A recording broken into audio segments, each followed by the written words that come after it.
Welcome to The Truth in This Art, your source for conversations joining arts, culture, and community. These are stories that matter, and I am your host, Rob Lee. Thank you so much for joining me. Today, I'm discussing Inviting Light, a major public art project coming to Baltimore's Station North neighborhood in 2025. It is supported by a Bloomberg Philanthropies Public Art Challenge grant and curated by Baltimore's own renowned artist, Derrick Adams. We'll explore the project's inspiration and creation in Station North. Today, joining me, I have the Senior Advisor for the Mayor's Office of Arts and Culture, Tonya R. Miller Hall, and Derrick Adams, the curator behind Inviting Light. Welcome back to the podcast, Tonya, and welcome for the first time, Derrick. I'm Derrick Adams. I'm a multidisciplinary artist, born and raised in Baltimore in the Park Heights area, living and working in Brooklyn since 1993. That's Brooklyn, New York. Yeah, Brooklyn, New York. Yeah, thank you. Yeah, I forgot. It's Brooklyn and Baltimore. Living in Brooklyn and New York, I've been very present in the creative community in Baltimore ever since I left. I've never disconnected from Baltimore as a city, as my base. I'm constantly in dialogue with the creative community in Baltimore, have been since I left. And I've been currently, for the past few years, engaged in strengthening the creative community in many different capacities, from nonprofit endeavors, Charm City Cultural Cultivation, with Zora's Den, the Last Resort Artist Retreat, Black Baltimore Digital Database, now working with the Mayor's Office and Bloomberg Inviting Light, which is in collaboration with the art advisor for the mayor, which is Tonya Miller here, and among many other things that we've been engaged in creatively, building the creative community and beyond in the city. And I'm happy to be here in conversation with you too. Thank you. Yep. Hi. First of all, thank you, Rob, for inviting us. I am Tonya Miller Hall. I'm the Senior Advisor for Arts and Culture. My role, I am the cultural leader for the city of Baltimore.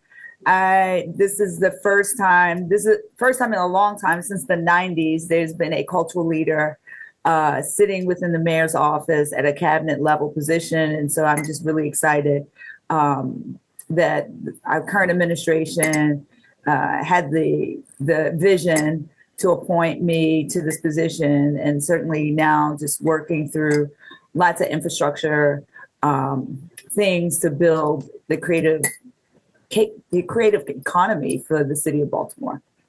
Thank you. We have illustrious guests here. I love this. So going into Inviting Light, could you, and we could start off with Derrick and go down to Tonya. Could you give us a glimpse into the core concept behind the project? And I have a few other sort of like follow-up questions to that, but I at least want to start with the core concept. Well, from the creative side of Inviting Light, which is the mayor initiative that's part of Bloomberg's funded project, is basically we won a really major competitive competition from all the cities across the U.S. To receive this amazing award to help, develop certain areas in our communities, specifically the area surrounding the art district surrounding Charles Street, North Avenue, to really think about how to bring light into the community in a way that's not dealing with the ideas relating to surveillance or other areas that are associated with light, or the idea of bright spaces in cities like Baltimore, working class cities. Usually light is something that is brought in a way to I guess, expose certain things in the neighborhood that you may feel are being done in the dark, on the more negative side. But on the more creative, more community building side, this project was presented and established to think about integrating light as a form of welcoming community members to feel more comfortable engaging with each other in that community. And the idea that light could also be a source of of help, or light could be a source of like illumination, you know. So I was brought in as the curator for the project, which I was excited to be a part of, mainly because, you know, I always think about opportunities like this where we could extend these amazing projects to local artists in Baltimore. And out of the 5 artists who were chosen, 4 of them are Baltimore residents. I believe one of them is a Baltimore resident, born and raised. The others have been in Baltimore since graduating from art school, or at least undergrad or graduate education in Baltimore. And they consider themselves part of the community. They're engaged in other activities in the community beyond this project. And the only one person within this cohort who is not from Baltimore, but they were chosen mainly because their practice is a community-based practice. Their practice is a social practice that engage with communities across the world, internationally. And so adding this 5th person was also essential to kind of broaden the conversation about where we are as Baltimoreans and where we're going on a more national, international scale, because we do also have international communities within the city. And so this was more of a way of kind of thinking about the future of the city and broadening the relationship that we have with people who are coming in, people who've been there from other parts of the world, and how Baltimore is more of a more expansive city than most people think when they think about the inhabitants, the residents in the city and where they come from. And so this was an exciting project to do because this is another reason that I come to Baltimore often, to be involved in these conversations as we plan this project that's going to start this year, very soon in the spring. Tonya, do you have anything you would like to add in there? No, other than, I should just echo that we won this award from Bloomberg Philanthropies. We beat out 200 other cities. So only 8 cities were given this $1 million grant to create sort of a public art practice, a public arts placemaking or such. And so just wanted to do our own bragging rights that we beat out 200 cities for this $1 million grant. Yeah. And definitely, we're going to revisit that in a moment. But I want to comment on sort of the piece around Station North. Like, this podcast was born in Station North back in 2019, and always is one of those areas. It's sort of this creative energy that's always there, that's always present. And it's been a few years where folks are like, the foot traffic isn't there. So when I first heard about this project and it happening, and then being able to do some of the additional research and coming up with questions, I was super excited for it. From both your perspectives, and maybe it was touched on a bit, but at least when I asked the question, how do you envision like inviting light, revitalizing, and sort of bringing that extra attention to the neighborhood? It's a gem, and it's different venues that are there, but I think often it's overlooked. So sort of having inviting light there, and sort of the traffic that could come there, and sort of building back up and bringing that attention back to Station North. Well, Derrick, what we forgot to mention, Derrick and I have known each other for a very long time, since we were teenagers. And so in our day, Station North, that North and Charles corridor was the center of the universe, right? So it was lots of nightlife. It was lots of, it was a diverse community. And so certainly targeting Station North as sort of the partner in this project was essential, because it is the center of the city. And so if we can use a public art project to create a sense of place and togetherness for the community, because we know that they're transient community members just because of the Penn Station, they're longtime residents, they're longtime establishments that's been there since the 80s and 90s that are really starting to see some revitalization. And so this light project will start to, again, create a sense of place, but also a sense of identity and spark tourism, economic development, and just really pointing towards greater investment. From a city's perspective, that's why, it's important to bring these projects to those kind of communities to really spark investment and opportunities for the longtime residents and community that's in that space. Yeah, and what I think is so great about both of our involvement in this project is that we know what it used to be. We understand the history, and that's the unfortunate nature of the younger generation being exposed to this area now and not understanding the history of and the richness of this particular area within the Black community and beyond. This was always considered a cultural hub in Baltimore, and it was an area that most people look forward to kind of visiting during the weekend. And it was very common for people to drive up and down North Avenue only to slow down in this particular area of Baltimore to be, to see and be seen. And so I personally was excited because of my knowledge of the neighborhood as it related to the history of Baltimore. And I think this project has the ability to have people who may have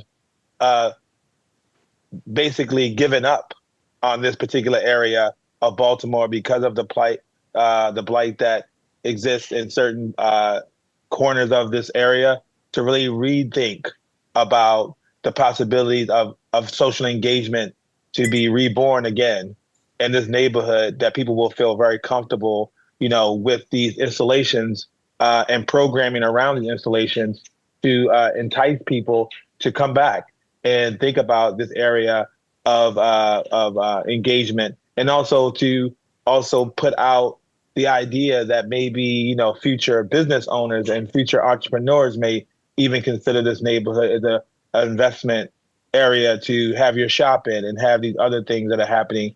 We have some of that, but I think there's an opportunity to really build this particular area in a way that it used to be, because it is a central part of the city and a very important part of the city that, again, like Tonya was saying, people who are coming from work, it's such a big expansion that's happening with Penn Station coming up. So thinking about all these different relationships that are happening around this project is very important for us to consider.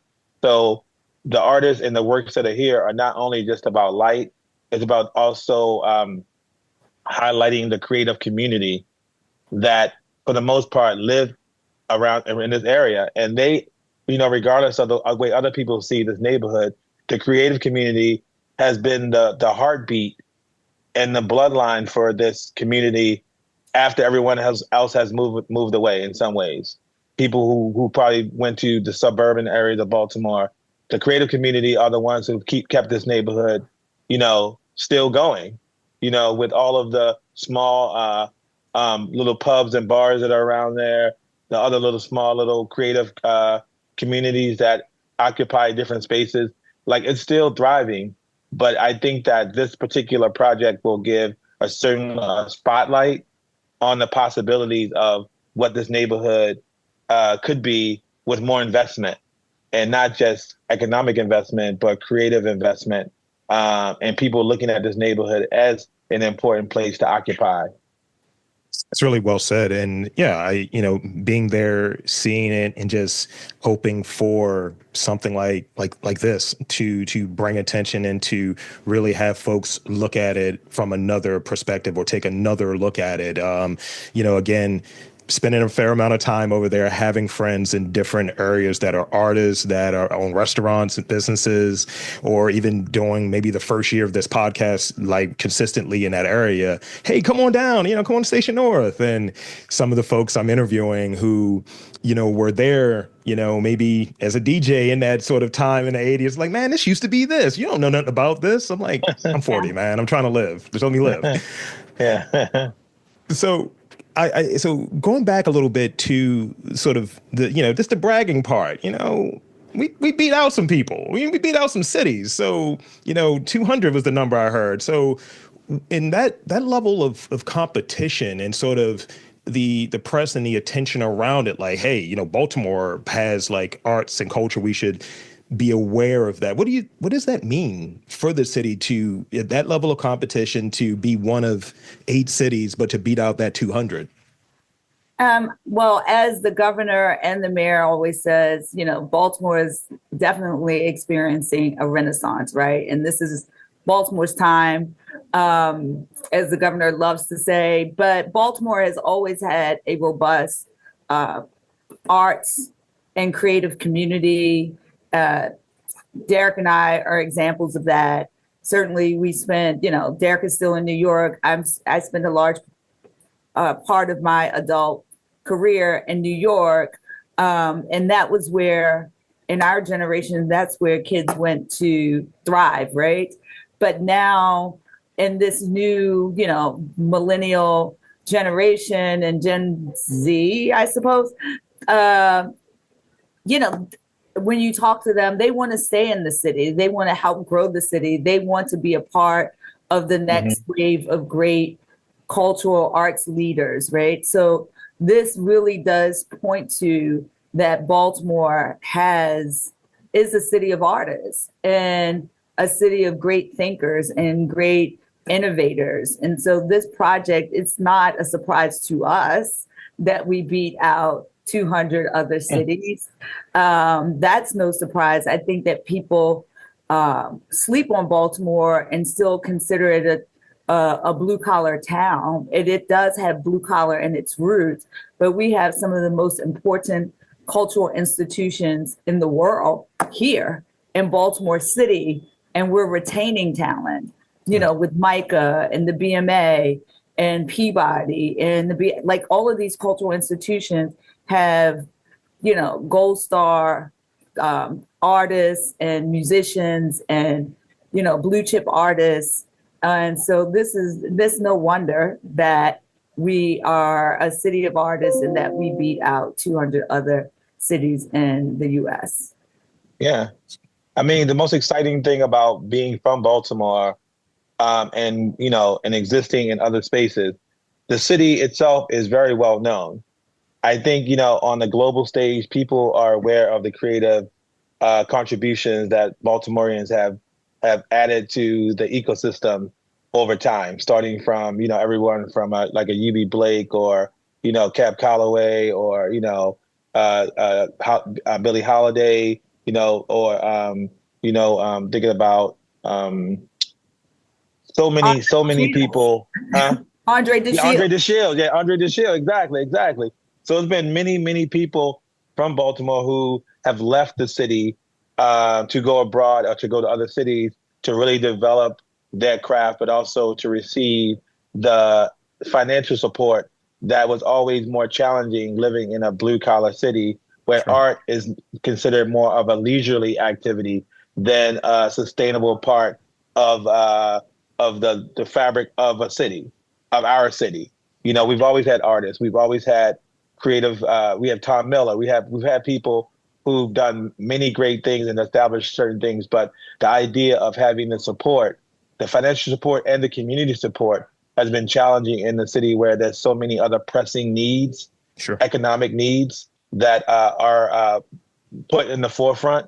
But it's been tested and analyzed and statistically recorded that, the creative community is solely responsible in many cities for building the economic growth, and that's something that we in Baltimore are now considering an important way of building our city, because we've tried so many different types of things in the past with the city. And this, I think, is part of the idea when they say a renaissance. The renaissance is not really for the creative community. The renaissance is a discovery from the non-creative community, realizing that the creative community are the real leaders in developing where we should be in the future. So I think that it is a renaissance for the people who may have thought practically about certain things where art was not necessarily at the top of the list. And I think that now people are starting to realize that art is something that can reduce crime in communities, can give young people hope. They can give them skills with apprenticeships. You know, most artists who are in these communities are constantly engaging with the younger people in their community. Most people I know who have small nonprofits in Baltimore, they have a consistent group of young teenagers hanging out there or doing things with them. And so just imagine if that investment was greater in these communities with these artists who are working with these community members from a young age to adulthood. How much more we would kind of imagine the city if the leadership kind of shifted, or at least not necessarily shifted, but broke off a little piece that really pushed the creative community and acknowledged them as part of the leadership of the city. And I think that that's what we're doing right now. I think that what we really considered is like, we've tried so many things. Now we're trying this, and we're trying this in a major way. And that's the reason why I come to back to Baltimore really much more often than I even did before, to kind of just be a part of this growth that's happening in the city. And I think what's really important is the fact that some people who have left Baltimore who's been, you know, doing things outside of the city and around the world, like myself, are the best cheerleaders for the city, because we're shining light back onto the city from outside of the city, which is encouraging people to come to the city, to not necessarily live in Baltimore, but some people have moved to Baltimore who I've invited to come, but also to invest in the creative community of Baltimore, because that's what we need. We need the creative community to have an income, to have sustainability, those things that other major cities like a New York or like a LA or Miami, all the people who visit those places don't necessarily live in those places, but they spend money in those places. And that's what helps to build the economic structure of these places. And that's what I want to do. I'm not necessarily encouraging everyone to move to Baltimore to change the cultural dynamic of the city. I'm more interested in getting people to come and invest in Baltimore, in the creative community, and they can leave and go back home, but we need the money. And so for me, it's all about bringing the money into the city to support what we want to do. And, you know, like the way people come to New Orleans, everyone's not living in New Orleans. They go to New Orleans because it's fun and they like the creative community and they spend thousands of dollars in New Orleans. That's what I want for Baltimore. That's great. And I'm going to New Orleans soon. So definitely my eyes like kind of lit up. And I just as anecdotally, when I go down there and they ask why I'm here, and I always visit for my birthday, but I wear the flag. Yeah, I'm from Baltimore. And they're like, oh, you're from Baltimore. And they really kind of light up because they love it. You know, they know what's up.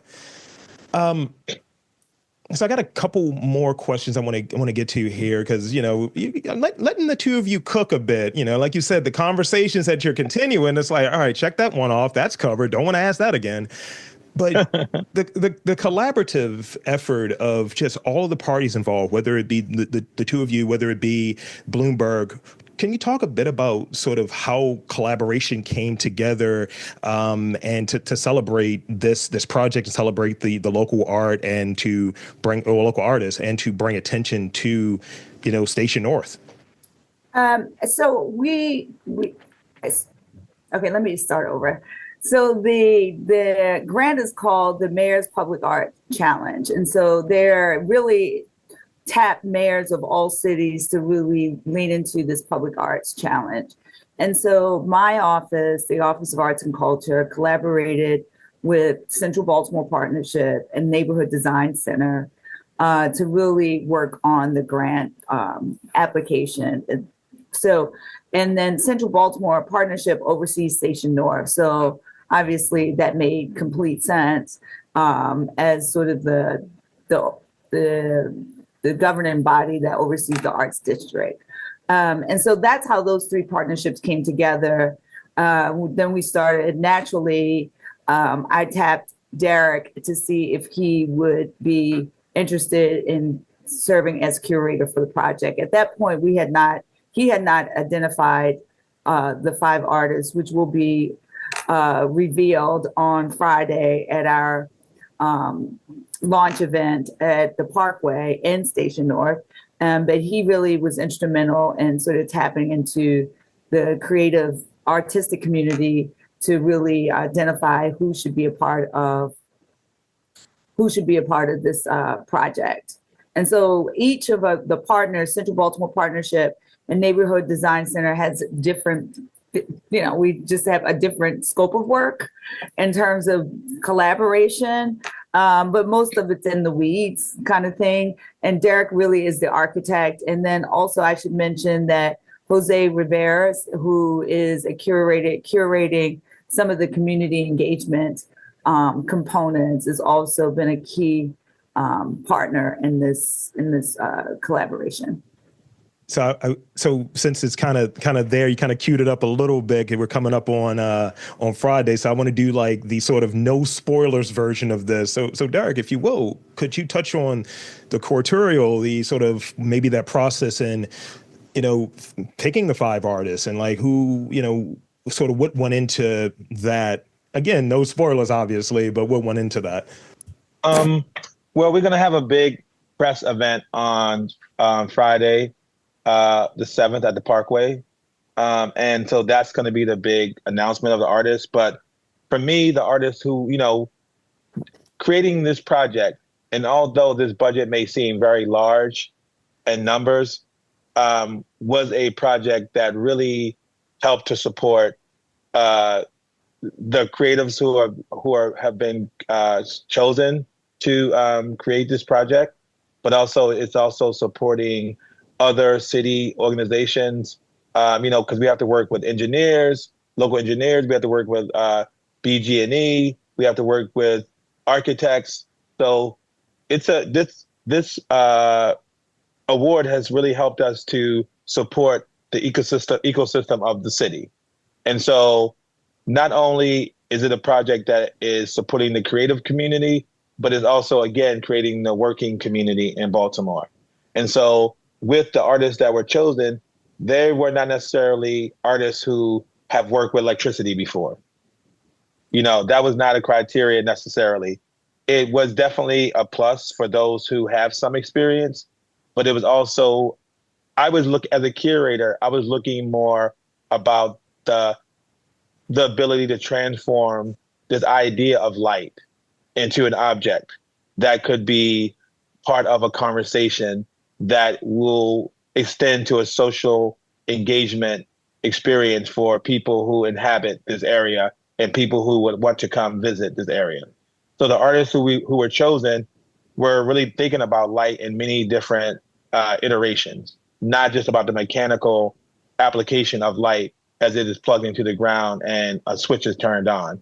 They were thinking metaphorically about light, spiritually about light, and things that, although the ending product would be an object that has a mechanism that turns on, the mechanism was only a vehicle to enhance some of the conceptual framework for each of the artists who were chosen to engage with the community in a certain way. So light is embedded in the sculptural framework of these artists. So it's everything from things that are on buildings, across buildings, in front of buildings, on top of buildings, things that people will be able to see, engage with, take pictures with, have programming around that invite the community to come into. So it's really more of art being used as like a lighthouse in some ways, as a beacon, just acknowledging that there is someone out there and we are trying to draw them in. And we're trying to draw them into a welcoming space, similar to a lighthouse would do on a foggy night. So we're thinking about light in a way that is not just about brightening up the neighborhood. We're thinking about how to do that. That's great.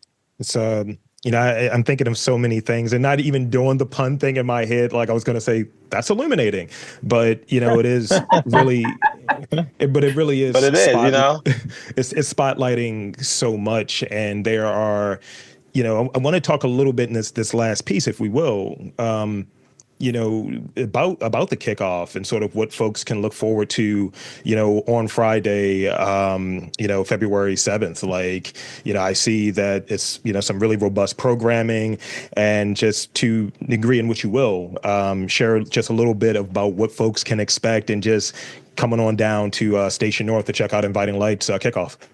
The announcement is going to be the centerpiece of the event, announcing the artists, announcing their work, and showcasing their work. There will be, a presentation.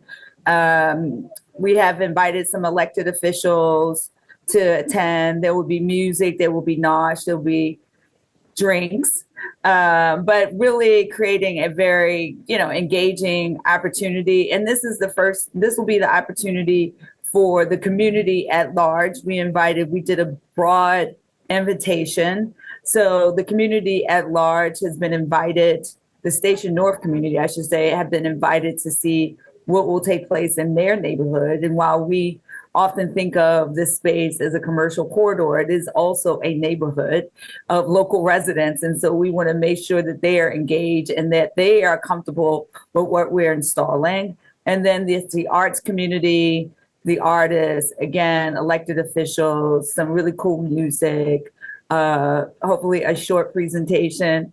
And then folks will get to meet and sort of engage, talk with the artists, talk with Derrick, myself, for a bit of, conversation. Exactly, for questions. So as well, there will be questions, and we are prepared for those, to answer those questions. Because there's a lot of, just interest in understanding what this award means and how does it affect the community, which I think a lot of community residents are interested to know, because again, this is an award that seems and sounds very large, but there is a breakdown of these resources to make this happen. And this particular award was only is only allocated for this project. Right. So it's not like this award can be used for something else that is a need in the city. This was a award that was specifically created for public art. So although there are other things in Baltimore that could use some of this money, we can't give it to them because it's not part of the structure of agreement with this project. So there are going to be questions about like, oh, it's $1 million and maybe we could give it to this. No, we can't. Even if we wanted to, we can't. This award was designed and allocated for this particular reason.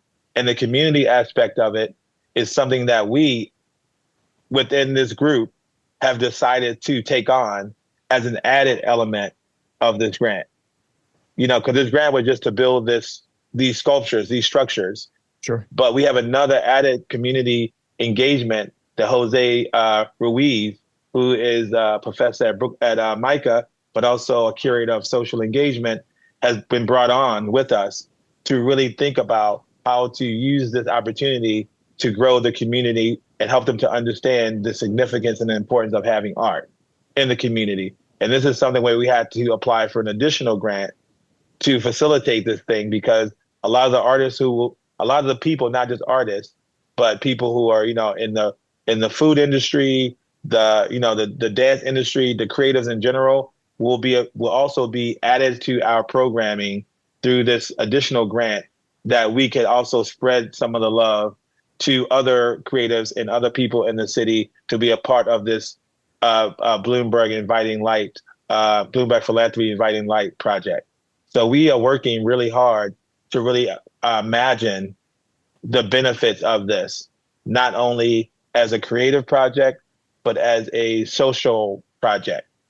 And I think that's a very important point, because often, particularly working within government, folks will often point to, why are we spending money on public art when we can fix the holes, potholes, or collect trash? And those things are very important as well.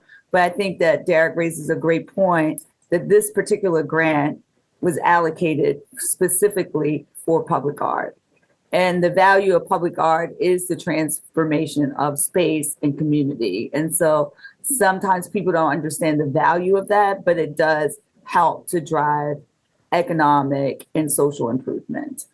It's really, really great points. And it's thank you for that added texture there, because I think you're right. You know, a lot of folks don't get it. They see the number is the splashy thing, and then sort of, well, you could do this. You ever think about this building? It's just like, no, this is for this, and it can extend much, much wider than that, and can be much more impactful than just maybe fixing this thing or what have you. Yeah. So I think, yeah, it's really, really important. And I often, I'm sorry, just one last point. I often like to say that artists are workers as well, cultural workers, and they need to get paid.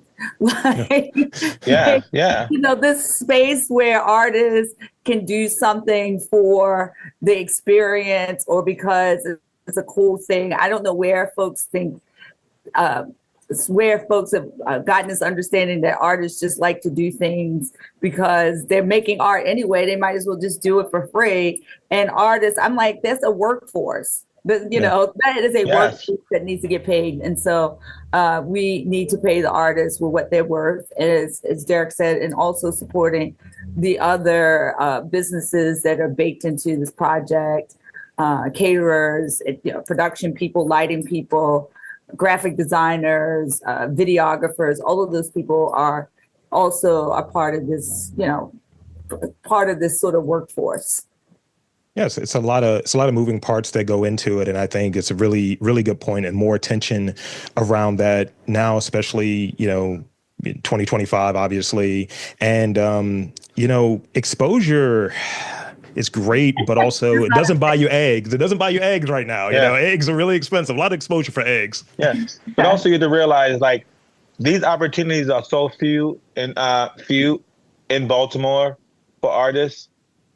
Some of these artists, this is the biggest opportunity for them at this particular time in the city. So whatever the financial structure for this project might be able to sustain them for a particular amount of time in Baltimore before another opportunity comes for them to be able to live off of or to exist from. So even though these projects seem very large and they are great and amazing, but I want a bunch of these projects to happen in Baltimore, not just in this particular area. I want different areas in Baltimore to benefit from this and different artists in Baltimore to benefit from this. And so, I'm hoping there'll be opportunities for really developing and creating more public art on Pennsylvania Avenue in the historical Black district. I hope there will be opportunity to really think about, Fells Point and other areas of Baltimore at some point where art could just be a tourist draw for people to come to Baltimore just to see the art around town, similar to the way that Philly Mural program exists and how that has driven the certain support in the community and tourism in Philly do their art program. So I think that we are no different in a lot of ways than Philadelphia or even New Orleans when it comes to understanding how important the creative community is and how impactful they are for, visitors and viewership. And I think that this will be the beginning of many other opportunities for us to get funding, to receive funding, to be able to spread this around sometimes. And I think that this is going to extend into and I would love to say, into our experience with Artscape this year. And I think that, Artscape is something that I'm very excited about and excited to be a part of. And I know that the momentum from this is just going to extend beyond to what we're doing on Artscape, to what we're going to be doing with our AFRAM, what we're going to be doing with all these different creative engagements in the city. And I think that the wind has picked up, and I think it's just going to take off, and I'm excited about it. It's exciting stuff. Momentum, motion. It's going to be a big 2025 and beyond.